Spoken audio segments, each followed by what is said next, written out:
Top 5 dicas para correr uma meia maratona. Agora vai, hein? Vai!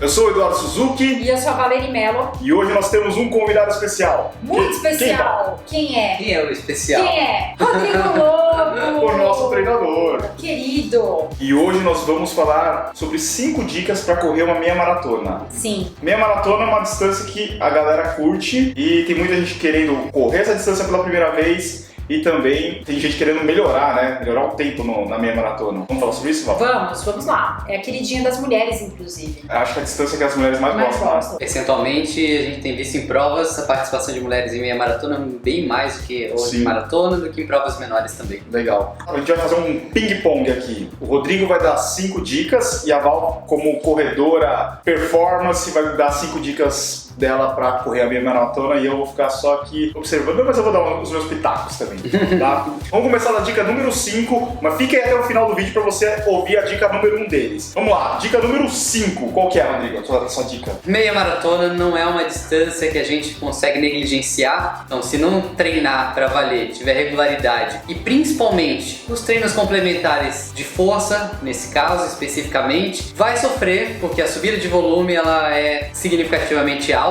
né? A gente precisa subir, claro, com segurança, de maneira gradual, mas se não tiver força, não tiver estrutura para aguentar essa subida de volume, o corpo vai miar. Aí que acontece? Lesão, afastamento temporário ou afastamento definitivo, que aí ninguém quer. Então, muita atenção a esse ponto. E você, Val, qual que é a sua dica número 5? Seguindo a orientação do treinador Rodrigo Lobo, o cross-training, né? Que é colocar outros esportes que não sejam concorrentes, mas que ajude essa parte da corrida a aumentar toda a parte de cardio, né? Principalmente o pedal, a natação, movimentos cíclicos, né? Se der para remar também, remar é mais difícil, mas a natação e o ciclismo, claro, se fazer, né, bem mais leve, com uma intensidade mais baixa, e isso ajuda bastante, porque aí você consegue distribuir bem, como você falou, aumentar a capacidade cardiovascular sem estressar ardudamente a estrutura, né, no caso joelhos, tornozelo, quadril, que a corrida acaba sobrecarregando. E agora vamos para a dica número 4. Para quem vai para meia maratona, lembrando que você tem provas de 5 e 10 quilômetros. Certo, tem 5, 10, hoje a gente conta provas de 15 e 16 também no calendário. Partir para essas provas menores é uma boa estratégia, não só para desenvolver capacidades importantes, que a gente vai falar depois, mas também testar como está sendo o planejamento. Então, teste com provas de 5, 10 para entender como que o corpo responde, sem estressar tanto. Tem uma prova de 21, né, em vista, e colocar outras provas de 21 como preparação não faz sentido nenhum. Agora, colocar provas de 5, 10 quilômetros vai te ajudar a desenvolver, ganhar confiança, escalar de maneira segura. Essa é uma dica legal que eu gosto bastante. E a sua dica, Val? Eu acho importante testar tudo aquilo que você vai usar em prova. Para as mulheres que usam tops, que podem causar assaduras. Nessas provinhas aí que você vai escolher. Às vezes você não sente nada nos 10, quando pula para 16 você começa, opa, machucou aqui. O calor, o suor, o atrito. Então testar inclusive produtos que tem no mercado hoje contra assaduras. Uma dica, você falou para mulheres, homem, a única coisa praticamente que não vai ter é o top. Mesmo assim, homens, né, que estão um pouquinho acima do peso ou tem uma composição corporal diferente, também, principalmente por conta da camiseta, camiseta regata, atritar, o mamilo também acaba atritando, Verdade. Então é só ficar ligado mesmo. Vocês não falaram sobre os tênis. O tênis, eu costumo falar que na meia maratona dá para arriscar um pouquinho mais do que na maratona. A escolha de tênis, a escolha do calçado, primeiro de tudo, não testar também um tênis novo não na prova. Ele pode surpreender e você, de repente, até para por conta de atrito ou de algum machucado no pé. Agora, a escolha do tênis, ela depende de uma série de fatores. Realmente, o tempo de estímulo, ele é o principal, né? Porque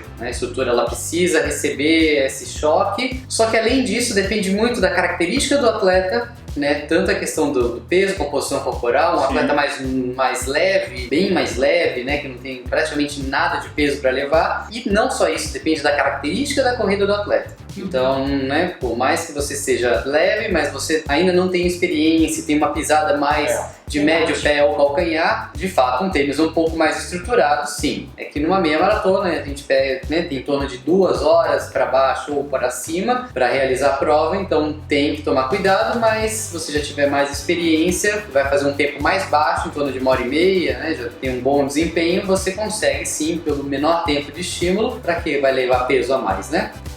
E agora vamos para a posição número 3 das dicas. Qual é a dica número 3? Vamos lá. A terceira colocada, medalha de bronze, ganhar velocidade. A prova de meia maratona, o atleta só pensa em terminar, né? O pensar em terminar ele pode ser perigoso, por quê? Você vai ficar muito tempo fazendo aquele estímulo. Então imagina você não treinou, não levou a sério, não ganhou velocidade, não passou por essas provas menores que a gente falou anteriormente, 5, 10. O que acontece? Imagina você durante 3 horas não preparado para isso, vai submeter o corpo a um estímulo batido, no caso de uma meia maratona. Se for pensar em maratona, aí o buraco é muito mais embaixo, porque a gente vai aí para quase 6 horas de estímulo. Então ganhar velocidade é uma estratégia interessante para você sofrer menos na prova, se sentir bem com o resultado, tá certo que você vai sofrer por mais e menos tempo. Muito tempo de exposição na atividade. Exato, vamos encurtar esse tempo de exposição aí para poder ganhar autonomia e aumentar as distâncias de maneira segura e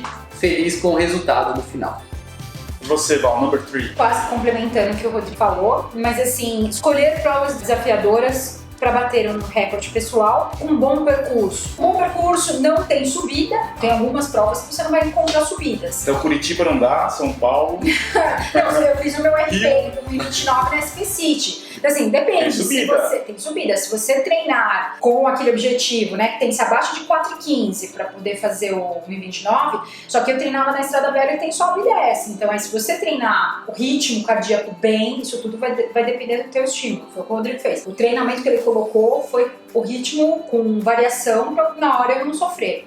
Quer dizer, sofri, né? Enfim. Não necessariamente você precisa sempre buscar as provas para bater recordes. Nem todas as provas você vai usar para isso. Você vai ter que estar preparado para qualquer situação. Então, dentro do calendário, vale a pena, talvez, no ano, colocar 1 ou 2 provas com um percurso mais tranquilo. Agora, as outras, até com distâncias menores, quanto mais casca-grossa forem, melhor, porque aí você consegue se preparar e quando encarar uma prova um pouco mais tranquila, vai ser moleza. Então, não só isso, uma prova para quem busca tempo, com menos cotovelo, fazendo menos, vai e volta, isso também altera muito o ritmo médio, tem que tomar bastante cuidado com isso. Para a posição número 2, vice-colocação. Isso. Bom, vice-colocação, que é uma das mais temidas, que é a lesão.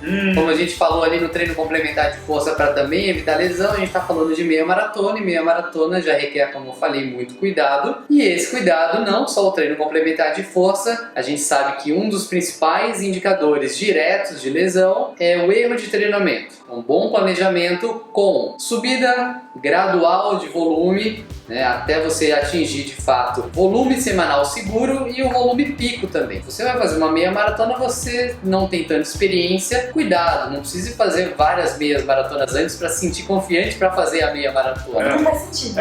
Então não é bem assim. Por quê? Porque você consegue treinar até distâncias um pouco menores, até 16, 18 no máximo para quem tem experiência, porque o corpo precisa se recuperar. Se você cronicamente jogar cargas com altos volumes semanais, consecutivos, o corpo não aguenta, ele vai explodir. Tomar muito cuidado com a resposta do corpo, né? Entender se o corpo, ok, respondeu bem, vamos manter essa sequência, passando feedback pro treinador e não achar que só alto volume vai fazer você evoluir. Deixa pra fazer os 21 na prova, né? Exato, e RP na prova, não vai querer fazer RP no treino. Sim. É o leão de treino.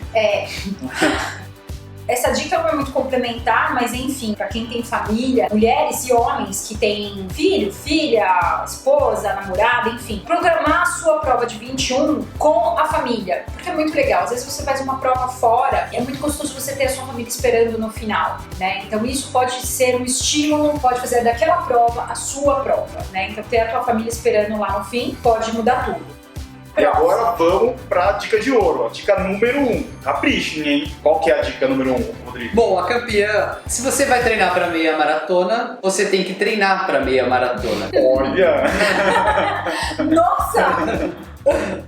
Né? Foco. Primeiro de tudo, você precisa entender quais são os parâmetros para serem trabalhados. Fazer uma avaliação, né, no caso uma ergospirometria, para determinar os limiares, para você treinar dentro das suas zonas corretas. Englobando essa dica principal, essa campeã de todas, é o foco. Definir, vou fazer uma meia maratona, qual que é meu objetivo, o que eu quero, pensando, levando em consideração o histórico, a expectativa, uma série de fatores, de fato direcionar para ela. E não só isso, regularidade, constância e paciência faz parte desse processo, faz parte desse foco. Então não adianta, se você quer muito, você vai ter que fazer por onde, né? Vai ter que batalhar, vai ter que treinar. Em algumas situações, rodagens mesmo na rua, né? Gosto de treinar esteira, é importante, mas se você quer ter um bom resultado, os treinos principais rodados ali, né, bem próximo da distância alvo, os longões aí que a galera chama, você vai ter que de fato treinar na rua e predominantemente, se for possível, fazendo com que seja bem próximo da realidade da prova,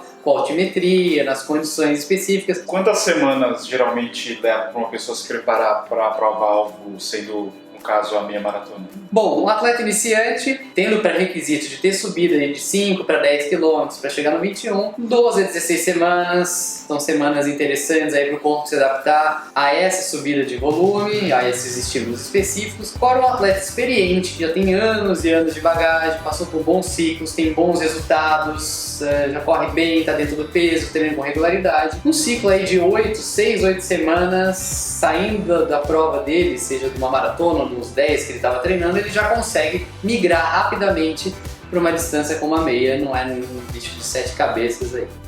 E você, Val, sua dica de ouro? Tcharam! Então, minha dica de ouro é o seguinte: quando a gente fala de corrida, é importante dizer o seguinte: existe as tribos, né, que a gente fala, existem as tribos, né? Então você vai ter pessoas que correm para buscar tempo, tem pessoas que correm só para ter um lazer, saúde e tal, tem pessoas que correm para tirar foto e colocar no Facebook, tem de tudo, né? Tá então, errado? não tem nada errado, tá todo mundo Não ali, tá tá errado. tudo maravilhoso, sai do sofá, tá ótimo, tá bom, assim que é legal. Só que todos eles têm uma coisa em comum, o que te motiva a fazer aquilo. Motivação é muito legal, é muito bacana você estar motivado, né? Então, segunda-feira eu vou começar, vou meter lá a louca, vou me inscrever para uma prova de 21K, pá, pum, 21, ai meu Deus, e agora? E agora você vai ter que treinar, foi o que ele falou. Então, a motivação vai te fazer sair do sofá, mas o que vai fazer com que você continue, que você vá cruzar aquela linha de chegada e principalmente fazer disso um estilo de vida é a disciplina e o hábito, que é algo que o Rodrigo fala todos os dias e que foi o que ele me ensinou, né? E fez com que tudo isso virasse um hábito. Então hoje a corrida é um estilo de vida que eu vou levar pro resto da minha vida, até ficar velhinha. Então algumas dicas, né, que eu coloco tenha uma pessoa para você se espelhar. Meu espelho é o Rodrigo. O que ele fala há 6 anos faz muito sentido para mim. Vou modelar, vou fazer o que ele diz e vou seguir. A minha dica é seguir o Rodrigo Lobo no Instagram, dá uma olhada nos stories todos os dias. Tem o tripé da sustentação. Exato. O que é o tripé da sustentação? Treinos regulares, dieta equilibrada e descanso adequado. Exato.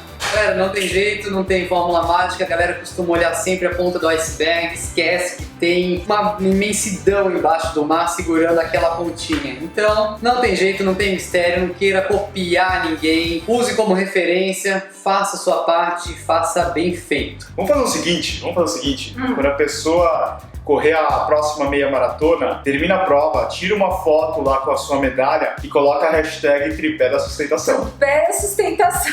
Mostra que você tá seguindo as dicas que eles deram.